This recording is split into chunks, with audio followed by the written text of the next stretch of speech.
বোঝা গেল? তখন কত মনে হচ্ছিল না এটা একদম মানে কত সংবেদনশীল। এই হচ্ছে তার বাস্তবতা।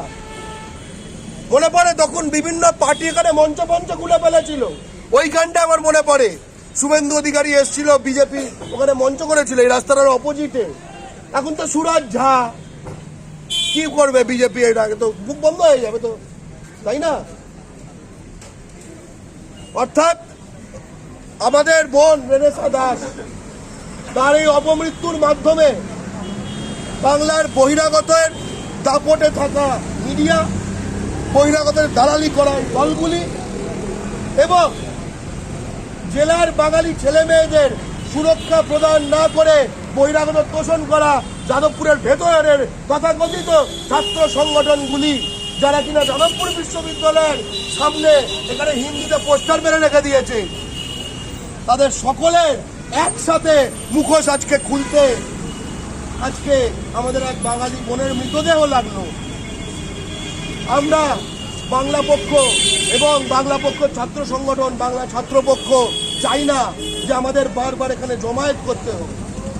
বাংলা পক্ষ চায় যে যাদবপুর বিশ্ববিদ্যালয়ের ভেতরে প্রতিটি ফ্যাকাল্টিতে, প্রতিটি ডিপার্টমেন্টে বাংলার প্রতিটি জেলার ছেলেমেয়েরা বাংলা ছাত্রপক্ষ করবে, যাতে আমরা লড়াইটা লড়বো অধিকারের ভেতরে।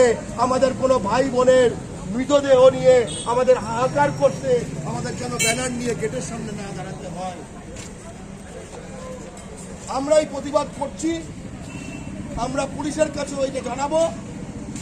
কিন্তু একটা কথা স্পষ্ট কিন্তু বলা হচ্ছে, এই আস্তে আস্তে বাঙালির মধ্যে যে স্ফুলিঙ্গ যাচ্ছে, এতে কোনো সুরক্ষা, কোনো এই পাপ্পু গান্ধী বা তাদের প্রোটেকশন দিয়ে এসছে যারা বছরের পর বছর, দশকের পর দশক, যারা এই বাংলাকে সবার বাড়ি বাড়ি, কিন্তু বাংলা একটা হোটেল, একটা ধর্মশালা এইটা বানাতে যে জাতিদ্রোহীরা এতদিন এইভাবে অবস্থাটা করেছে, তারা কেউ পার পাবে না। বাঙালি কিন্তু